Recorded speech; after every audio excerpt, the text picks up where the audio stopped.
Bonjour, Koué, je me présente, je suis Louis-Philippe Ménard, je suis étudiant au doctorat en sciences forestières et je vais vous parler d'une partie d'un projet que je mène avec la communauté Inuit-Pessémite depuis déjà quelques années et qui se nomme Pour un vrai partage de la forêt. Pour vous mettre dans le contexte, les Inuits-Pessémites entretiennent un lien étroit avec leur territoire depuis des temps immémoriaux. Ça a grandement façonné leur mode de vie, leurs valeurs, leur culture. Leur territoire, ils le nomment Nitassinan. C'est ce que vous voyez sur votre écran en ce moment, le territoire encerclé de gris. Ce territoire-là a une superficie de 136 829 km².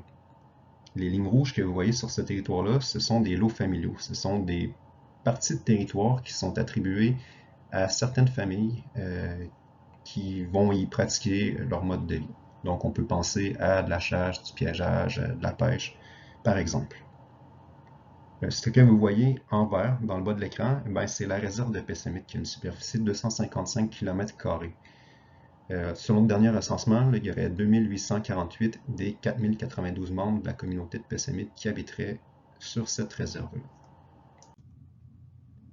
Le lien que les Inuits Pessamit entretiennent avec leur territoire est affecté par des activités d'exploitation à grande échelle comme l'aménagement forestier qui vient modifier les paysages et les habitats d'espèces fauniques. Ça vient affecter la possibilité que les Inuits ont de pratiquer l'Inuaidun, qui est leur mode de vie, leur culture, leurs valeurs. Donc, depuis 2011, le secteur territoire et ressources du Conseil des Inuits-Pessémites a amorcé une démarche pour essayer de mettre en place une cogestion qui serait compatible avec la vision des PCMLNU. Et nous, notre projet vient s'insérer là-dedans. On vient appuyer cette démarche-là. La question qu'on s'est posée pour ce projet-là, c'est comment on pourrait pratiquer une gestion intégrée des ressources qui permettent le maintien de l'Inuaidun sur le territoire ancestral des PCMLNU. On avait plusieurs objectifs de recherche, mais aujourd'hui, on va se concentrer sur un seul d'entre eux qui est d'identifier des principes d'aménagement forestier qui maintiennent et mettent en valeur Inuaidun. Donc, comment on a fait pour récolter les données? En fait, on a employé une approche collaborative. C'est pour ça que je dis on depuis le début du projet. On était plusieurs personnes à travailler sur le projet. Il y avait des chercheurs, des co-chercheurs impliqués du côté de la communauté de Pessamit, puis on avait aussi une équipe de l'Université Laval qui travaillaient conjointement pour mener à bien le projet. La collecte des données a été faite en deux principales phases. Une première phase où on récoltait, on cherchait des concepts PCMLNU qui pourraient guider l'aménagement forestier, et une deuxième phase où on traduisait ces concepts-là dans un langage compréhensible pour les aménagistes forestiers sous la forme d'une politique d'aménagement forestier. Pour la première phase, qui consistait à recenser des conceptions PCMLNU, on a regardé qu'est-ce qui avait déjà été produit du côté de la communauté de Pessamit. Je vous ai dit tout à l'heure, on a appuyé une démarche qui avait été amorcée depuis 2011 par le Conseil des Inuits de Pessamit. Donc, il y a déjà de la documentation qui a été produite. Par exemple, il y a Marie-Hélène Rousseau qui avait déjà produit une vision de la forêt selon les Pessamit qui avait deux mémoires de maîtrise, un mémoire de maîtrise par Patrice Bellefleur et un par Jonathan Lanier qui ont été utilisés, puis un mémoire sur le caribou forestier qui avait été produit. Tous ces documents-là présentaient de façon explicite ou implicite des valeurs et des attentes de PCM-Inuit envers l'aménagement forestier ou envers la forêt en général. Toujours pour la phase 1, on a mené une dizaine d'entretiens semi-dirigés avec 14 PCM-Inuit appartenant à 11 familles différentes. On a rencontré des hommes, on a rencontré des femmes, on a rencontré des aînés, des adultes plus jeunes qui utilisaient différentes zones du territoire pour essayer de maximiser la diversité des points de vue. On a aussi mené un groupe de discussion avec 5 représentants du Conseil des Inuits Pessamit. Ces méthodes de collecte de données-là nous ont permis de peindre un premier portrait des conceptions PCMLNU en faisant un codage, c'est-à-dire en agençant des idées en thématiques.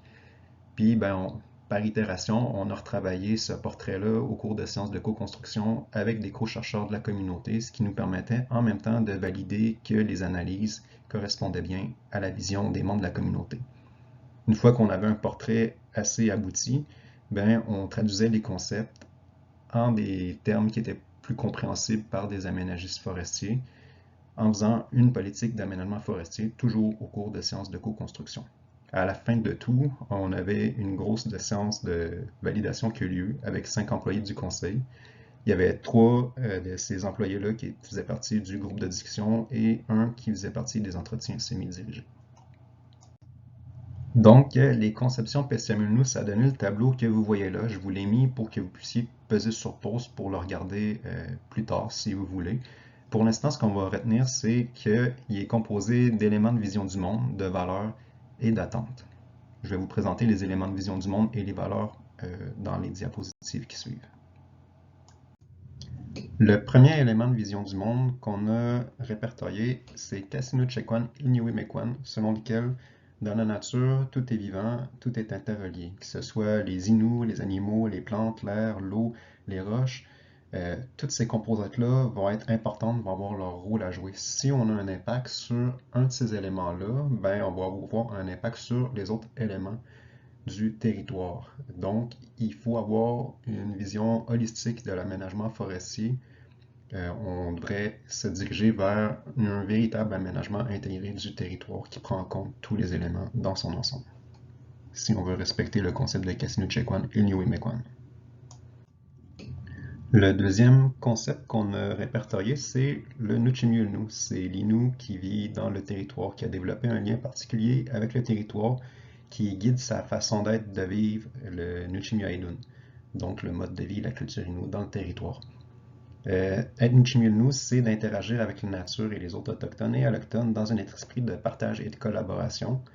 Puis le Nuchimiulnu va avoir le devoir et la responsabilité de gérer le Nujimit et ses ressources de façon responsable et durable dans le respect de l'équilibre de la nature et du tout. Donc on revient au concept de Kasinu-Chekwan et Niue-Mekwan.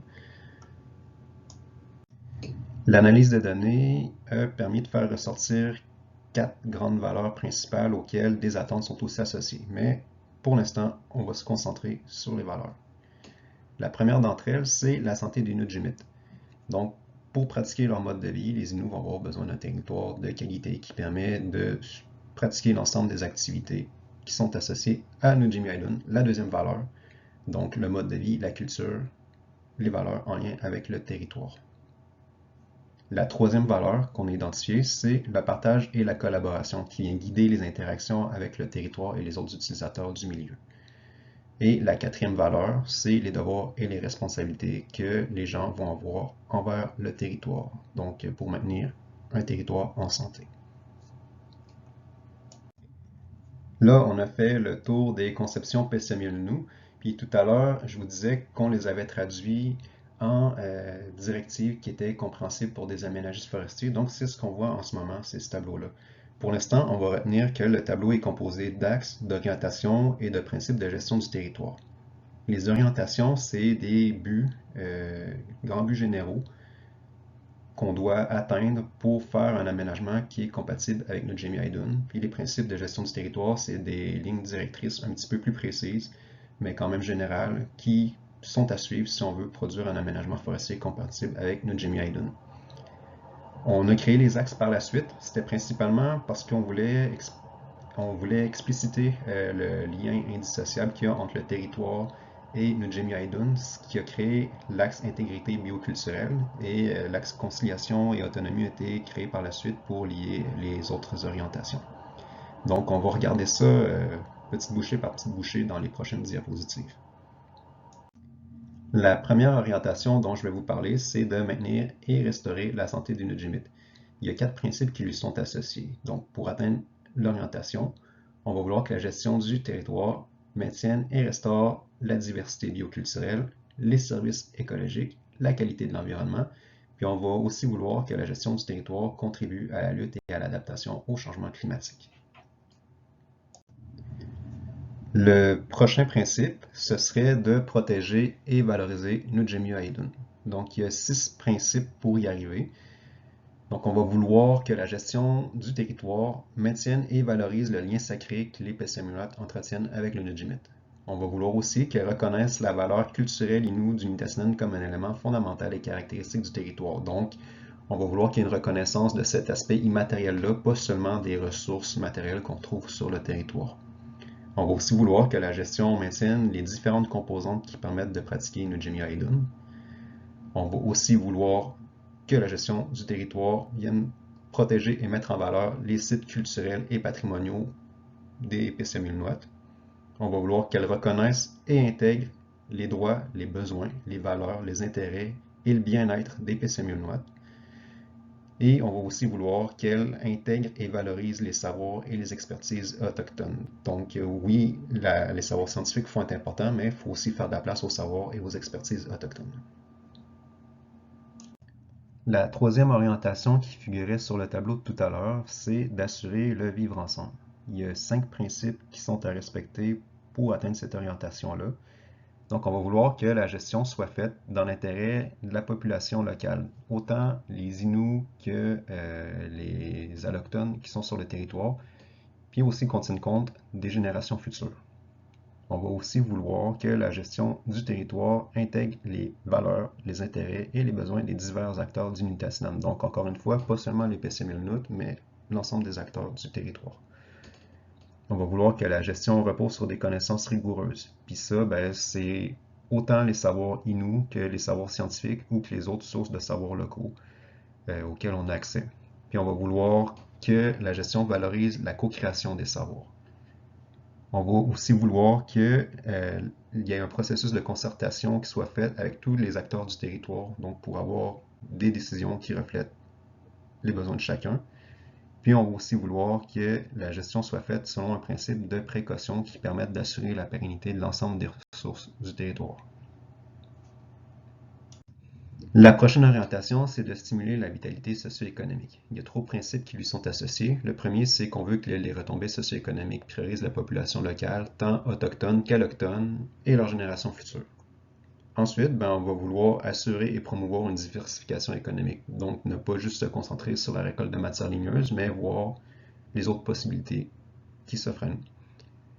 Puis ensuite de ça, on va vouloir optimiser les retombées liées à l'utilisation des ressources, voir qu'est-ce qui engendre le plus de bénéfices pour les utilisateurs du territoire. Et nous sommes maintenant rendus à la dernière orientation que j'ai à vous présenter, qui est de renforcer la gouvernance Innu. Il y a 5 principes qui lui sont associés. Le premier, c'est qu'on va vouloir que l'aménagement reconnaisse et implémente les droits ancestraux et les droits à l'autodétermination et à l'autonomie gouvernementale de la communauté de Pessamit. Ensuite, on va vouloir que les PCMI-UNOAT soient en mesure d'assumer pleinement leur rôle de gardien du territoire. On va vouloir que la gestion du territoire assure le développement et l'exercice du leadership et de la gouvernance autochtone. On va aussi vouloir qu'il y ait une cogestion qui soit faite dans une relation de nation à nation entre PCMIT et les gouvernements tant provinciaux que fédéraux. Puis finalement, il y a la mission du Conseil des Inuits de PCMIT qui est d'assurer le respect des droits, des valeurs, des intérêts et des besoins de l'ensemble de ses membres. En résumé, qu'est-ce que nos travaux ont permis d'accomplir? Eh bien, il y a la méthodologie dont je vous ai parlé tout à l'heure qui pourrait être utilisée par d'autres communautés autochtones pour produire des résultats similaires mais adaptés à leur propre contexte si elles le désirent. Du côté de Pessamit, on a un outil qui permet de jeter les bases d'une cogestion. La politique dont on a parlé, c'est pas une fin en soi. Elle va être vouée à évoluer avec les besoins, les valeurs et les intérêts des PCMI-UNOT. Elle va aussi pouvoir servir à développer d'autres outils. Donc, on pensait peut-être développer des objectifs d'aménagement qui seraient basés sur les orientations et les principes dont on a parlé. Ensuite de ça, si on veut assurer une mise en œuvre adéquate de la politique, il va aussi falloir inclure les gens dans l'aménagement forestier et pas seulement leur concept. Pour ça, il va rester à négocier une entente entre la communauté de Pessamit et le gouvernement du Québec pour définir un mode de gestion équitable du territoire. Des travaux de recherche, comme je viens de vous présenter, ça ne se fait pas tout seul, donc je voudrais prendre un instant pour remercier nos partenaires, le Conseil des Inuits de Pessamit, le Sierra, le Fonds de recherche Société Culture, la Chaire de leadership en enseignement en foresterie autochtone et la Société du Plan Nord pour leur soutien financier ou technique. Puis je voudrais aussi dire un merci spécial à Marie-Hélène Rousseau et Éric Canapé, nos co-chercheurs du côté de la communauté de Pessamit, et aussi à mon directeur Jean-Michel Baudouin et mon co-directeur Louis Bélanger pour leur rapport dans le projet. Si on enlève une de ces 4 personnes-là, le projet n'est plus le même. Donc, merci à vous tous. Merci aussi aux participants qui ont accepté de collaborer au projet. Et finalement, merci à vous pour votre attention tout au long de cette présentation. Si vous avez besoin de plus d'informations, n'hésitez pas à me contacter. Vous avez mon adresse courriel qui s'affiche à l'écran. Sur ce, je vous dis encore merci et je vous souhaite une bonne journée.